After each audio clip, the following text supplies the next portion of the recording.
I'm Tracie Decker, and you're listening to Deep Thoughts About Stupid Shit, because pop culture is still culture. And shouldn't you know what's in your head? Today, my sister, Emily Birken, and I will be joined by our friend, Jon Shorr, who's going to talk to us about the news in pop culture. Let's dive in. Have you ever had something you love dismissed because it's just pop culture? What others might deem stupid shit, you know matters. You know it's worth talking and thinking about. And so do we. So come overthink with us as we delve into our deep thoughts about stupid shit. Okay, so welcome, Jon. Thank you. It's nice to be here. So, folks, while Jon was teaching high school English, he realized that his students were much more interested in and knowledgeable about the TV shows that they'd seen the night before and the movies they'd seen over the weekend at the drive-in than in the great literature he was trying to teach them about in his classes. So he became interested in the mass media as literature and as values shapers, and got a master's degree and a PhD in related subjects. He consulted with school systems around the country about media literacy and taught at the university level for about 40 years, over 30 of them at the University of Baltimore. He's retired now. He does some freelance writing and editing, and he also produces a weekly podcast, Burning Bright, for Passenger Books, which is a small nonprofit publisher of literary works by older writers, and we will link to that in the show notes. So, we're going to talk about the news in pop culture, specifically journalism. So, I'll start by just a little, what I learned about journalism from pop culture, and then Emily will briefly give hers, and then Jon will turn to you to ask you, what's at stake here and why we're talking about it. So, when we first talked about doing this, what came to mind immediately for me is actually all of the superheroes who were involved in journalism. Superman's alter ego was a reporter and his girlfriend was a reporter. Spider-Man is a photographer, right? Photojournalist. And Emily, you reminded me of the Teenage Mutant Ninja Turtles had a reporter. It's sort of a somehow somehow pop culture taught me that journalism is a thing associated with superheroes. That's what I'm going to go with. That's what I'm going to go with today. What about you, Em? So I got kind of a negative message about journalists from the pop culture that I consumed. So yes, Superman and Lois Lane were good journalists, but J. Jonah Jameson, who is Spider-Man's or Peter Parker's employer, is kind of a sleazy journalist. Yeah. And then I'm thinking about Courtney Cox's character in Scream, Gale Weathers, is shown to be kind of like the news equivalent of an ambulance chaser. And then, Ron Burgundy from Anchorman. All of the men in those movies are complete idiots. So, and I'm thinking about that. I'm realizing from a lot of pop culture, I've gotten this negative view of journalists. Although from books that I've read, it's been a more positive view, which I think has more to do with the fact that books are more likely to be written by people who either are or are friends with journalists. Yeah. than the comic books would be my guess. But I definitely don't feel like pop culture has given me a very clear view of what journalism is and how it works. And, both the highs and lows, the nobility and the depravity of the profession. Yeah. Yeah. All right. Well, Jon, what's at stake here? Why are we talking about journalists in pop culture? I think we're talking about them for a couple reasons. One is the reason we talk about anybody, any representation in pop culture. And that is because one of the things we know as researchers is that if people have direct experience with whoever, that forms their view of them. So most people have a sense of what school teachers are like because they've spent time. They have, if your parents are police officers, you know what police officers are like. If you have very little experience with police officers or doctors or lawyers or whoever it is, your image of them tends to be formed by media representations of them. And we know that across the board. And that's that's also true with journalists, with reporters, with editors, with photojournalists, the paparazzi, the owners of media businesses. It's all the same. It's the same phenomenon. So that's one reason to pay attention to it. The second has to do with the function of the news media in our society. And from the very beginnings, back in colonial days, the thinking was that in order for people to function in a democratic society, they needed to be able to have access to information that would let them understand and make sense of what was going on. So that's two institutions. The educational institution, public education, is very important.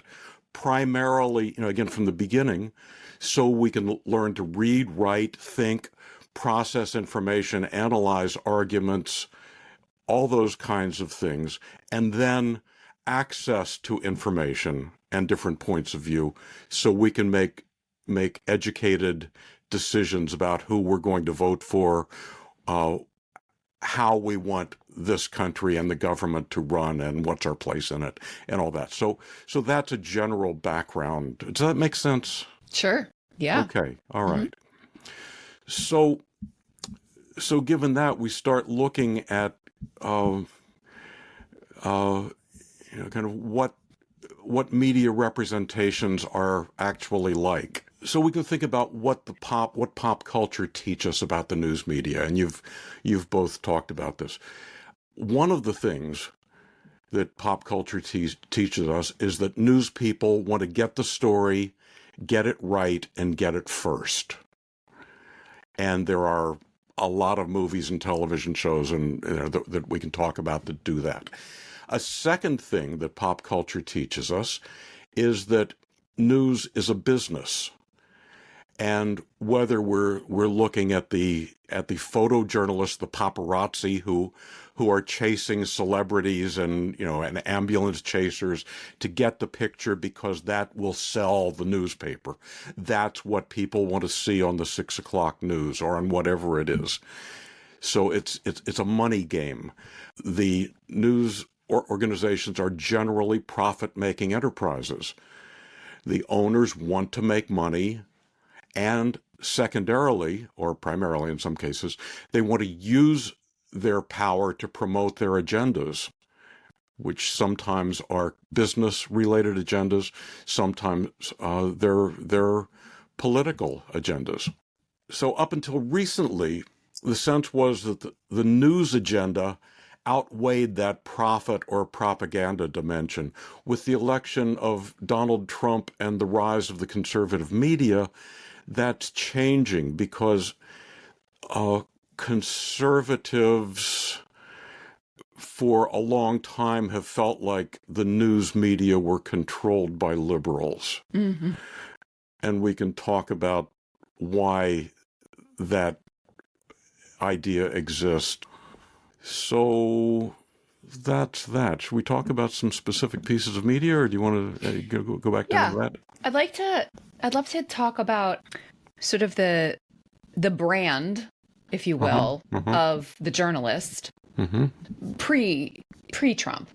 So sort of 20th century, the brand of the journalist, because I think we heard two different sides from Emily and me. And then your kind of background also reminded me of moments, I was actually thinking of, we talked about one episode, we talked about Muppets from Space, and there's this scene where Miss Piggy comes and says, "Oh, great news! Gonzo's been kidnapped by aliens. Yes. I got the story." And that sort of is, kind of what you were just talking about the importance of the news and the business, and in that case, the prestige for the journalists themselves. So I'd love to talk about that brand of the journalist and how it was built in our imaginations. Like, if you could kind of point us to specific pop culture moments. So, not the Muppets, probably. Not the Muppets? Oh. Well, no, you can absolutely point to the Muppets if you think that's appropriate. Okay. Well, probably the most important movie, journalism-related movie in the past 50 years was All the President's Men, based on the the book by Carl Bernstein and Bob Woodward about Watergate, about uncovering Watergate. And that book and the movie that was based on the book, Dustin Hoffman, Robert Redford, Jason Robards, Nancy Marchand, various other people, that movie kind of created a groundswell for students wanting to go into journalism. Journalism programs in colleges and universities all over the country just were suddenly overwhelmed with students who wanted to be investigative reporters, who wanted to dig up and dig out stories and make the world a better place. It was, it was the same as detectives, but not quite as dangerous. Yeah. Woodward and Bernstein I actually haven't seen that movie. So this is really even just from the zeitgeist from that movie for me. Like those two, they were heroes, right? They protected democracy. They protected the American people. Yes. And the way they did it, according to the book and according to the movie, who knows the reality, but according to the book and according to the movie, they would investigate, they would get leads, they would question people, then they had to get verification. They couldn't just say, oh, this person said this, so that's the truth. This person said this, now let's find 2 or 3 other people who agree, who can triangulate on that single fact. And the editor of the Washington Post, and the sub-editors all the way up said, this is the important thing. The reporters, Bernstein and Woodward, said the story is really important. And the editors said, the story isn't important at all if it's not accurate. Mm-hmm, mm-hmm. And if it's not accurate, we lose all of our credibility. And so what that movie taught this generation was getting the story is really important, but getting it right is even more important. So they were right? Heroes, but they had integrity. Absolutely. They had integrity. Yeah, and again, going back to the larger picture of news media and movies, think about detective shows. People are going out and trying to find out what happened. Mm-hmm. Who committed this crime? For what reason? Do you arrest the first person, or do you have to come up with evidence? Mm-hmm, mm-hmm. And what's the nature of that evidence? So journalists in this model are doing exactly the same thing. So and just as with police and detective shows, there are corrupt police and detectives. There are police and detectives who aren't really corrupt, but they just want to be able to close the case. We just want to be able to be done with the story and get it printed. So, it's a phenomenon. It's a more generalizable phenomenon. I feel like the brand of journalists from the high of, a groundswell of people wanting to enter a journalism school to what has happened in the past 6 to 10 years, like the brand has totally changed. Absolutely. How did that happen in terms of pop culture and media? Well, I think one major factor was this tension that exists between editorial and ownership, editorial and business.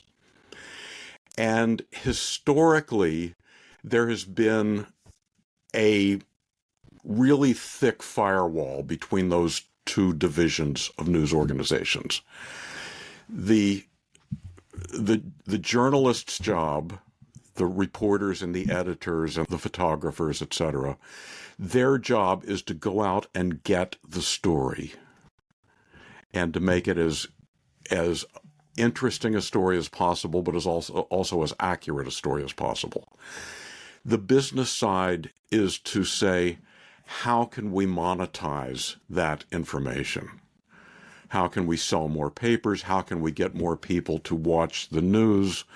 And so over time, that shifted some. So if you think about television news and pretty faces, right? You can have a wonderful reporter or a wonderful anchor who can take information from lots of places and process it, but they're there came to be this mindset in television news that people would rather look at a visually appealing news person than a visually unappealing news person. So an example of that, I don't know if you've seen the movie Broadcast News. Holly Hunter, William Hurt, Albert Brooks, Jack Nicholson was in it. I think I have seen it, but it's been a long, long time. Yeah, Saw it sometime in the 80s. Yeah. Albert Brooks was this dynamic reporter, and but if you can picture Albert Brooks, he's not that much to look at. And whenever he was on television, he perspired. He was just sweating profusely, but a wonderful reporter. William Hurt, if you can picture William Hurt, was this handsome, very together. He had a broadcast announcer voice, and he could talk like this. And so he became the face of the news, not because of his ability as a journalist, but because of his ability to attract especially female viewers who were, 29 to 55-year-old women historically have been a really major piece of business and marketing. They're the people who buy so many things and influence the men in their lives to buy so many things. So I'm thinking, like the big difference between like Woodward and Bernstein and then like talking about like broadcast news, the film, is the difference between print and television journalism. And I feel like the rise of the 24-hour news channel has also affected it, because it's been my dream that at some point in my life I can say, stop the presses, something, because of, the pop culture. But with print news, it feels like there's more time to get things right, because if it doesn't go in today's paper, it can go in tomorrow's. Whereas with television news, especially if it's on 24 hours a day, you need to get it out quickly. You need to fill the time, or you need to be ready when the camera goes. You can't put a filler article in like you can with print news. And I feel like that has made a major difference in how we view the news just in general. Right. So I think you brought up at least two things. One has to do with the amount of material you need. So if you're doing, if back in the days of Time and Newsweek and Life magazine, they had a week, or in some cases a month to get the story right. And so it could be a really in-depth story that, talked to 30, 40 sources and was edited and re-edited, revised, etc. With the daily newspaper, it's not just television, but it's radio, it's print, but it's a time function. So the daily newspaper, there isn't that luxury for most stories. With television, same, it's daily. So the 6 o'clock news, the noon news, the 11 o'clock news. So there's that.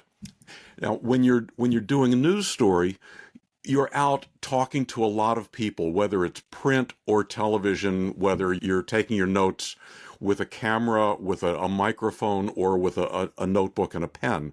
You're writing all this stuff down. You're talking to all these people, and then gradually you figure out where which facts are reliable, which facts are a little questionable, and which facts are not reliable at all.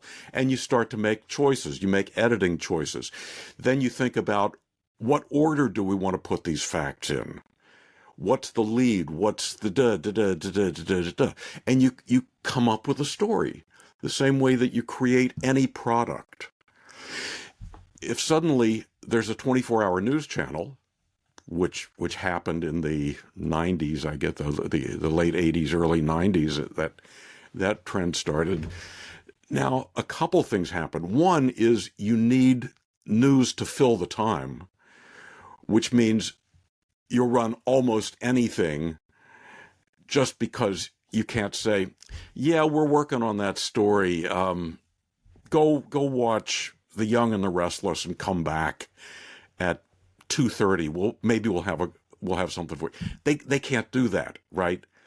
And the reason they can't do that is because of the business of broadcasting. If they lose their audience, the audience isn't there for the commercials. And on some level, with profit-making news organizations, the only reason, or the primary reason for the news, is to keep people tuned in for the ads. And that's true television in general, whether cable, broadcast, anything. The reason for the programming is to attract a certain audience that will then watch certain commercials. If you think about a newspaper, the average daily newspaper is 70% ads, 30% content. We don't even think about that as readers, but that's the fact. It's there so that we'll turn the page and see the ad that's next to the continuation of the article. So one piece of it is filling the space. And the other piece is because you have to fill the space, you don't have the luxury to fact check in the same way. So if you think about CNN or Fox or MSNBC or whichever one you look at, there's always, something's happening. We're going to go there now live. That's great. They can go there live. Very often, what they're going there live for is irrelevant. Right. Or it's just somebody's opinion. It's not an important fact. It's just an opportunity for some senator walking down the Capitol steps to say, here's what I think about that. Mm-hmm. And CNN and MSNBC and Fox want that because they need to fill the time. Something I think is interesting to think about in terms of like the way that news has changed over the past 50 years. And then, the addition of television news and what you were talking about with like pretty people of delivering the news is where a journalist's ego lies. Because I'm thinking with like Woodward and Bernstein, their ego lies in ferreting out the story, getting it accurate, and writing it well. Their names are household names now, but I don't have a good sense of whether an investigative journalist wants to be a household name or not. I can't speak for all investigative journalists. But one of the things that reporters think about is the beat they're on. Is this, are they on the police beat, the courthouse beat, the school beat, the education beat? Which is likely to get more front page time. And the more front page time you get, or the more often you're on the television news, not as a reporter who fed information to somebody else who's going to read it, but for you to be on there with your face like, medium close-up, what that means is more recognition. What more recognition means is you can demand a higher salary. What more recognition means is that a newspaper or television station or news channel at the next higher level is going to be more likely to notice you and offer you a job. So all of these things are at play. And again, that's not just the nature of the news media. These examples are, but in many different professions, visibility matters in certain ways. I'm thinking about this in part because I'm journalist adjacent. I write about money. So I'm not a journalist, but have some similar skills, and thinking about where my ego lies when it comes to my writing. Mm-hmm. And in previous jobs, I used to be a high school English teacher, and my ego about being a high school English teacher and how that is going to be different for different professions. What are the things that you're proud of?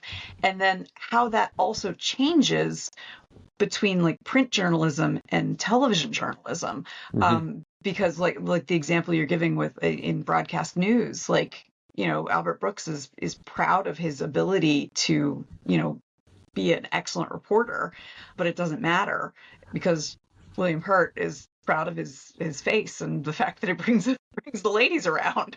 So getting into that, into what where the ego is and what that's going to how that's going to affect how journalism works. Well, I'm not sure that journalists are different from anybody else in that respect.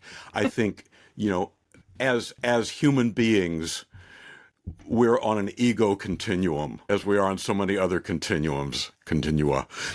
And so there are people who are very egotistical in any profession, in any relationship, right? And there are people who aren't, who are more interested in other things, or for various reasons are shy, or introverted, whatever it might be. They're more social product oriented than personality oriented. So I'm not sure that matters. One of the things, though, that does matter is noticeability, visibility. I'm not quite sure what the term is. If a New York Times reporter walks into a scene where there's something happening and starts talking to people, basically nobody notices him or her, right? You may know that name if you read the New York Times or the Boston Globe or the Baltimore Sun, but you wouldn't recognize that person's face or voice. If, on the other hand, that reporter or that anchor person... Yeah, when Anderson Cooper shows up. When Anderson Cooper shows up, the story stops being whatever the story was and starts being, oh my God, Anderson Cooper's here. Mm-hmm, mm-hmm. So it works both ways. Mm-hmm. And we know this again from celebrities in general, that when you become famous, you lose your anonymity. And depending on your ego, that may be a good thing in certain ways, but it also means you can't go grocery shopping anymore. Yeah. There were cases years ago, back when soap operas had huge audiences in the early days of television, when an actor from a soap opera was interviewed and said he can't walk down the street anymore because women come up to him and hit him with their purses and say, "How could you do that to that poor woman?" I'd love to talk a little bit about gender and the role of gender in the brand of journalists. I'm thinking about Woodward and Bernstein, whose names we know in part because of the movie. I mean, what they did actually in Watergate, but also because of the movie, the book and the movie. And then also, like, my kid is almost 12, but when she was little, she had that, like, Bad Girls of History or something like that. And Nellie Bly was one of the... Mm-hmm.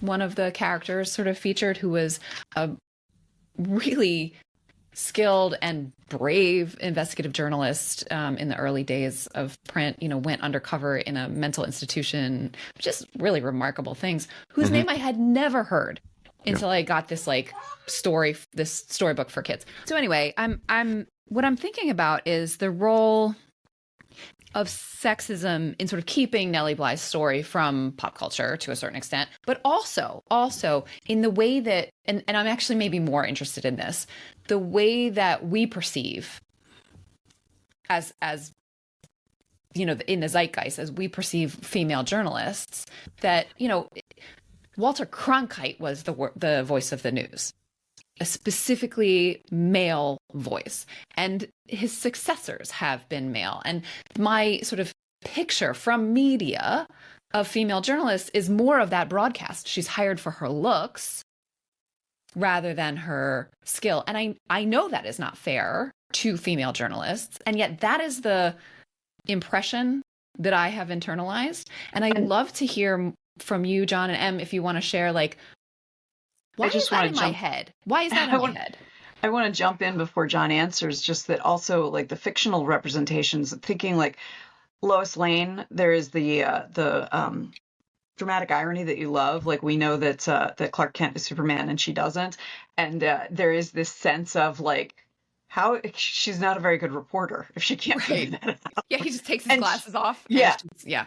And she is the only woman in the newsroom. So, like, there is this sense of, like, she's the hard-nosed, like, really feisty, which I hate that word, woman who is hard charging, but her little lady brain can't figure out it.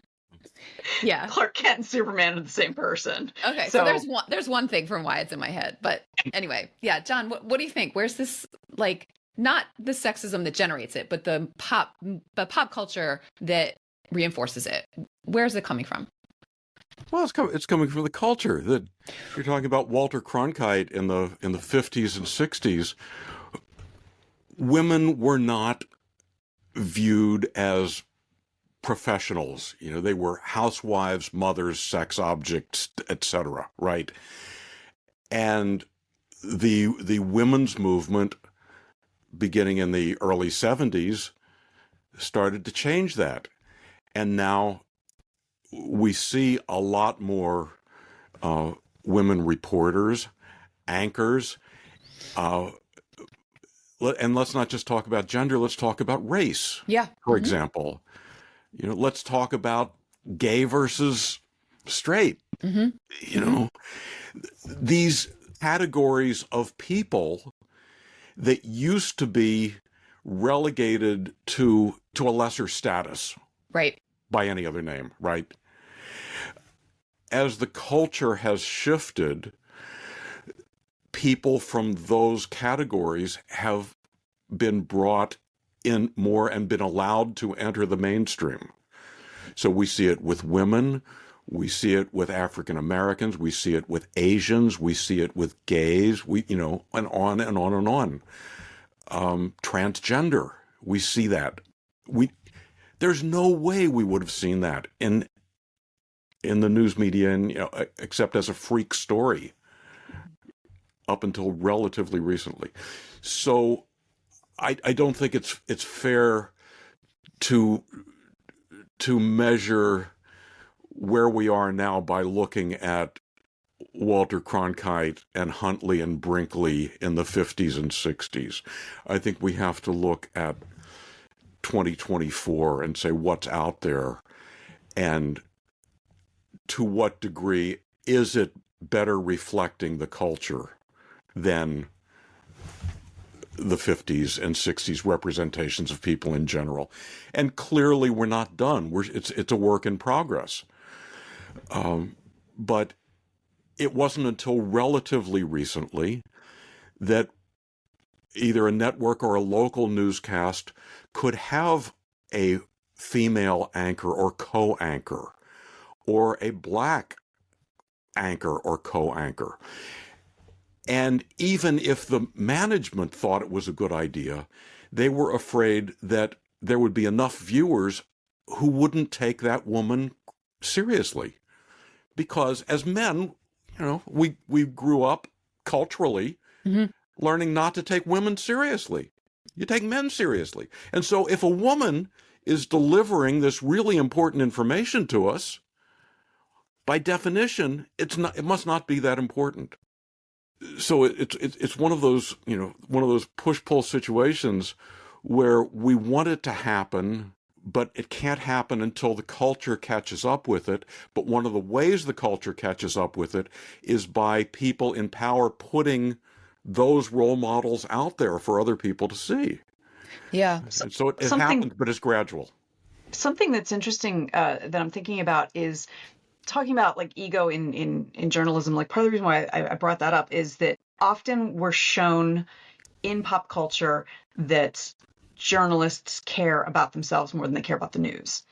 And so the examples that I can think of off the top of my head are like I mentioned, Gail Weathers in Scream. Now, granted, that's not that recent. It's 1997.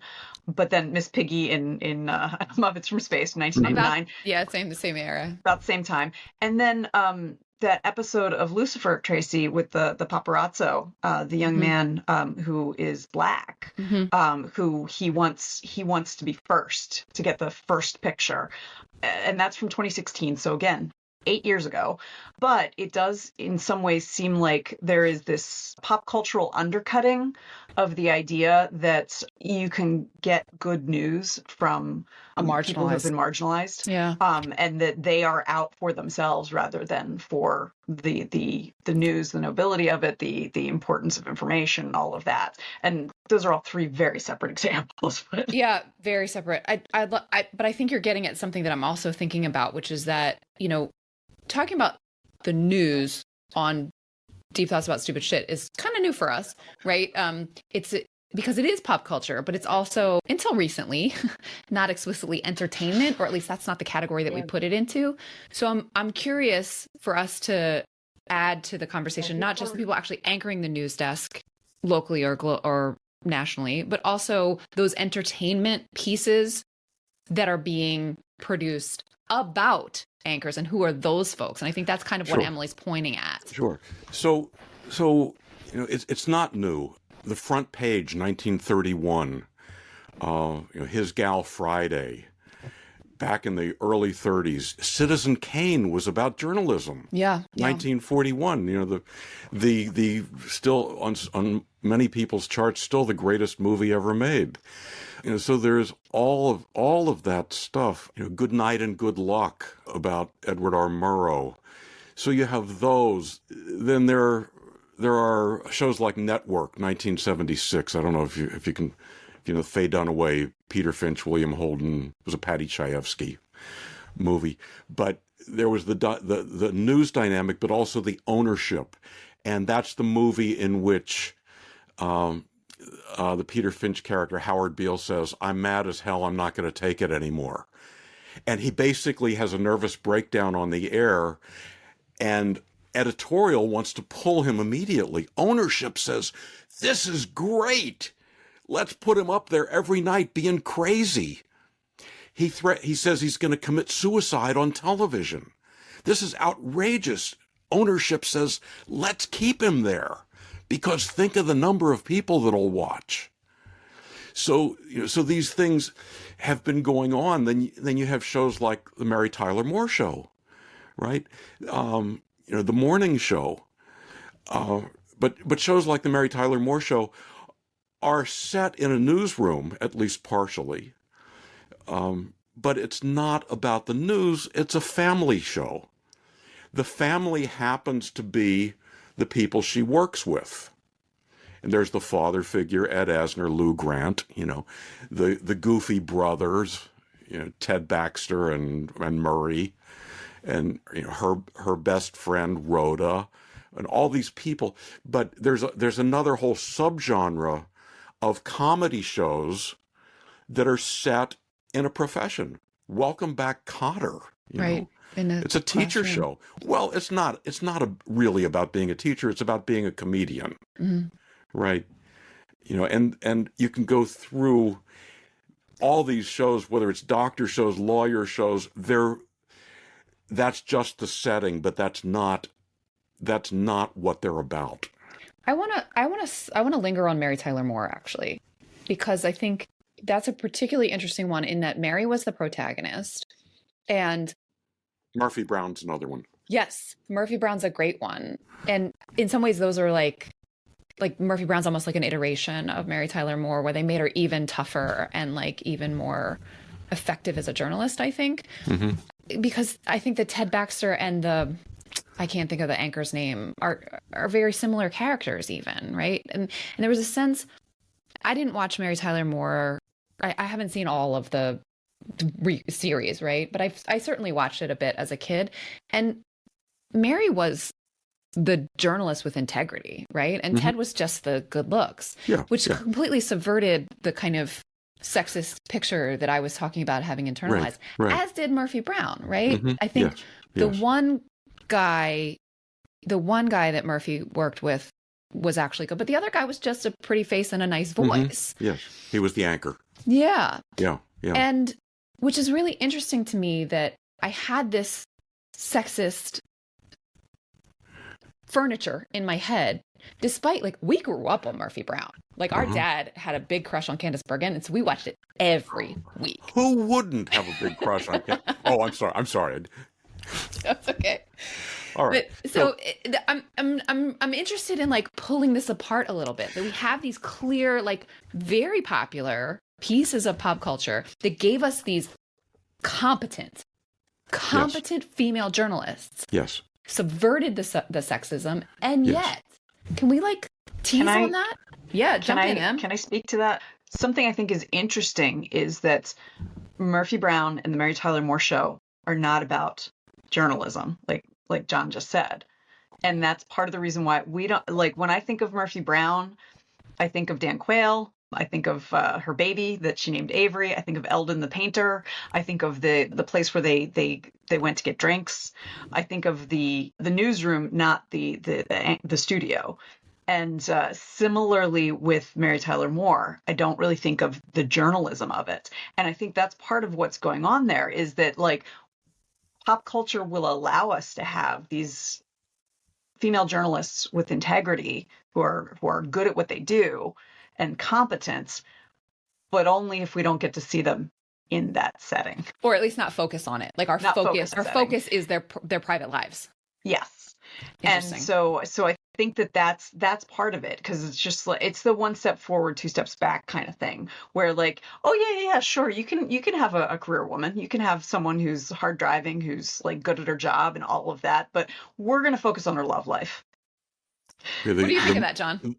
I think a couple things about that. I think you're making a bit of a generalization, but I don't disagree with you. The morning show, do you know the morning show? I don't know that one. Mm-mm. Okay. Jennifer Aniston and... is that on Apple TV? That's the one that's streaming on Apple. Yes. Yeah, I haven't seen it. Yeah, but basically these two very competent newswomen, complications ensue, but it's also about their private lives as well as their public lives. But I think there's one other thing going on here that's worth considering. There's a psychological theory that says that we absorb information that supports our biases and points of view, and we ignore or reject information that contradicts them. Sure. Confirmation bias. Yeah. Yes, confirmation bias. So there are instances of these other people in responsible roles, but for many of us, we tend not to let them through as readily. That plays out however it's going to play out over time. And again, it's shifting, but culture changes much more gradually. Mm-hmm. You know, people who are being mistreated in society are always upset that change doesn't happen overnight. And the rest of us who aren't being mistreated in that particular context can step back and say, well, yeah, it's better than it was 5 years ago, and that's better than it was 10 years ago or 25 years ago. Well, that's true, and it's not fast enough. Right. Saying that you're suffering less than you used to suffer is not actually it's not actually particularly comforting. Yeah, the train is going in the right direction. Yeah. But it's going 20 miles an hour instead of 85 miles an hour. While you suffer. Yeah. Right. Yeah. Well, we're getting close to our time. I want to make sure, Jon, are there any points that you wanted, that you joined the studio with us today, that you wanted to make sure that you said that we haven't gotten to yet? Well, I'd like to talk for a minute about why people historically think that news people are liberal. Yeah, let's talk about that. And that where does that come apparent from? Bias. Yeah. And this may be part of my apparent bias, but when you're doing the news, I don't mean reading a script on the air, but when you're a reporter, when you're an editor, it's about getting information. It's about asking questions. It's about asking follow-up questions. It's about being critical of the information you're getting. It's about processing. And if you think about liberal religions versus conservative religions, whatever the denomination, there's that difference. Liberals tend to be interested in asking questions and finding things out, and maybe having their minds changed by what they find out. Where conservatives, whether it's political or or religious or economic or are much more interested in holding fast to their belief system. So that, almost by definition, journalists are going to be liberals, but not, I'm a reporter, therefore I support Democratic candidates. Rather, it's not that kind of liberal. But there's a liberality, a liberalness in the function. Then on top of that is education level. And in contemporary society, news people, journalists, tend to be college graduates. And college, one of the main functions of college is to teach you how to think, how to question, how to analyze. And there's this increasing, again, rift between educated and non-educated. And so everything reinforces everything else. And if you're a conservative who didn't go to college, it's really easy to just take that and say, yeah, look at them. They're everything, they're everything I'm not. They're everything I don't want to be. That actually reminds me of something. I've seen several things recently talking about why there are so few right-wing comedians. And part of it, and you can go on YouTube and find all kinds of videos where people will show like right-wing comedians all have the same joke, which is like, I identify as, a fighter jet. That sort of thing. My pronouns are. Yeah. Or my pronouns are, kiss my ass or whatever USA. they are. Yeah. And so, and I'm thinking that there is a similarity there in that comedy requires, good comedy requires a kind of curiosity, a kind of observation that good journalism also requires. You need to be open to looking at things in a different way. Yes. If you want to make a joke that is because jokes, you need to surprise in order to make a joke that is successful. And similarly with journalism, if you want to get to a story that you didn't know beforehand, you have to be open to learning things you didn't know before. That to me is very fascinating because I think there's a similarity there with the comments you see all the time, like why are comedians so liberal and why is the news media so liberal? The distinction that I'm hearing that both of you are making is about a comportment toward the world and toward truth, which is not political. It's actually a way of understanding how the world works and one's place in it, and being willing to revise one's understanding about one's place in it, which is liberal, but in the lowercase l. Yes. Use of that word, and Yes. and therefore also often goes with liberal in the uppercase L of the word. It's a really, I think it's an interesting and important distinction that it's not about a political polarity. It really is about a way of interacting with the world and with truth and oneself. Yeah. Cool. All right. Any final thoughts before I try and see if I can reflect back some of the highlights of our conversation? I don't need to say another thing. You're good. Cool. All right. So let me see if I can reflect back, and each of you please feel free to fill in, nuance, correct, edit. So we are talking today about the role of, I deemed it the brand. So I'm going to stick with that. The brand that journalists have, the brand awareness and specifically the attitude that the public has toward the brand of journalists as we see it in pop culture. And we've seen it shift from a high of After All the President's Men and the stories of Woodward and Bernstein, where droves of young people wanted to become journalists because Woodward and Bernstein were American heroes who protected democracy with integrity and a commitment to the truth. In recent years, since 2016, where we've seen just a real muddying of the brand of journalists who we're not sure, as a people, we're not sure if we could trust them. We're not sure they actually have integrity. We're not sure they actually have the American people's goodwill at heart.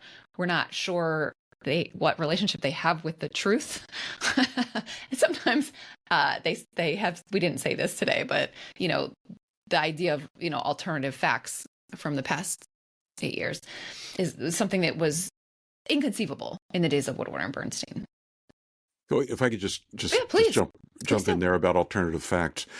I think one of the shifts right now is the shift from here is the information to I want the information to support my position. Right. So confirmation bias has become out of the background and into the foreground. We're Yes. saying it out loud and Yes, explicitly. yes. And if it doesn't support my position, Then it's false. then not only do I not want it, but I am going to try to convince people that it's wrong, Yeah. That it's inaccurate. Yeah. that it's inaccurate. Yeah. Yes. So that's sort of the shift that you came into the studio kind of describing. And then when we looked back at some of the pop culture moments of it, we see the shift from print to broadcast, radio, and then broadcast, where the journalist, maybe we knew their name, but the idea of the celebrity of the journalist became sort of a factor in this shift, so that we as the public have come to believe that, at least for some journalists, maybe many of them, maybe most, there's a ego in the celebrity, whether it's about getting it first or getting it best, or, Anderson Cooper showing up and changing what the story is actually about, that the actual celebrity of the journalist has changed the way we think about journalism, especially if we go all the way back to like His Girl Friday, where we may not even, know the journalists' names. Jon, you also brought to our attention the different roles in presenting the news. So there's the journalists themselves, but then there's also the person for whom the business is the primary driver, the owner. In the case of, what movie was it was it Network? Well, Network is an example. There are many of them. Broadcast News was an example. Citizen Kane is an example. Citizen Kane, Charles Foster Kane, owns this big New York newspaper, and it's during the Spanish-American War in Cuba. And he sends a reporter, and the reporter says, "There's really no story here." And Kane says, "You furnish the pictures, I'll furnish the war." Yeah. So that's an old tension that pop culture has been feeding us for a long time. Right. I was going to say one more thing about television news and anchors. And there was this movement started in the late 80s about family, the news anchors as your friends. And we've seen billboards, we've seen signs on the sides of buses. Tune into the 5:30 news, and it shows the three anchors and the sportscasters smiling because and we go there not because the news is presented more effectively, but because we like those people. Right. They're our friends. I'm thinking about because my eldest was born in 2010, and so I would end up watching the Today Show, the one with Matt Lauer and Ann Curry, because that would be when he'd be nursing. Yes. And I liked watching it. And Matt Lauer's ouster because of the Me Too movement also didn't surprise me based on having watched it regularly, because I wasn't watching for him. But the persona he gave off was appealing. I found him smarmy from the beginning. But anyway, I'm just thinking about the fact that I kept watching it not because I wanted the news you can use or best fall recipes or, the things, but because I liked the people there and wanted to see them. And granted, morning news that is usually for the people who have odd schedules, or the moms who are staying at home, or the parents who are staying at home, or whatever. But it's still, or, people in dentist waiting rooms, it still is. They are journalists. Yeah. Yes, and they're journalists, and it's a chatty format. Yeah. Mm-hmm. Yeah. Because chatty is about personality and about bringing people into the conversation, even though you as a nursing mother are not part of the conversation, but you like to on some level you think you are. Yeah. Yeah. So those examples, Today's Show, we're thinking about, this is a little bit of a departure for us on Deep Thoughts, but we have multiple layers here that we're talking about. So because the journalists, those TV shows are a piece of media, and also there is pop culture media about that. And so we talked about that distinction as well, and the ways in which, specifically around representation, specifically around female representation, with Mary Tyler Moore and Murphy Brown, we saw some examples where the pop culture about the media, about the news media, gave us these strong female characters as reporters, and then also had us focus on their love lives or on their personal lives in one way or another. And it's a give and take. It's a push-pull. It's both and. What pieces am I forgetting? Highlights from our conversation. Where the idea of liberal bias comes from. Yes. As a liberal bias, as not about a political polarity, but about a comportment toward the world, truth, and one's relation to both. Yeah. Unrelated to that, but going back to what Emily said about Matt Lauer and sensing something, in the series The Morning Show on Apple, the Steve Carell character is Matt Lauer. And something very similar happens. It doesn't play out quite the same way, but it is clearly that story. And that's something else that in these entertainment shows about the news media, as with entertainment shows about many other professions, when something happens in the profession, some controversy, very often within a couple seasons of it, you see that story playing out in a more or less fictionalized way on the entertainment versions of the profession. Yeah. It's what we're thinking about. Yeah. Well, this was fun. Thank you, Jon, for joining us. Listener, if you are enjoying Jon's voice as much as I am, please go check out his podcast. It's called Burning Bright. We will put a link to that podcast in the show notes. And next time, Em, what are we talking about? Next time, I'm going to bring you my deep thoughts about The Fifth Element. Oh, cool. It must be found. All right. I really enjoyed that movie when I watched it. And you and I have talked about Lilu and some of her problematics when we talked about Born Sexy yesterday. So I'll look forward to unpacking it further. And do you have any listener comments you wanted to share? Yes, I have a comment from James about the Buffy episode that we did with Kate Moody. And James says, I just watched the Buffy episode, I Was Made to Love You, which is the one that Kate Moody really went into about kind of incel culture. And James says, damn, he really is 100% incel before it was even coined. I forgot how much. I deserve a girlfriend. She's supposed to love everything I love. It's sort of played for laughs, but not really. Creepy, uncomfortable laughs, maybe. But then the same character returns next season as a rapist and serial killer. So.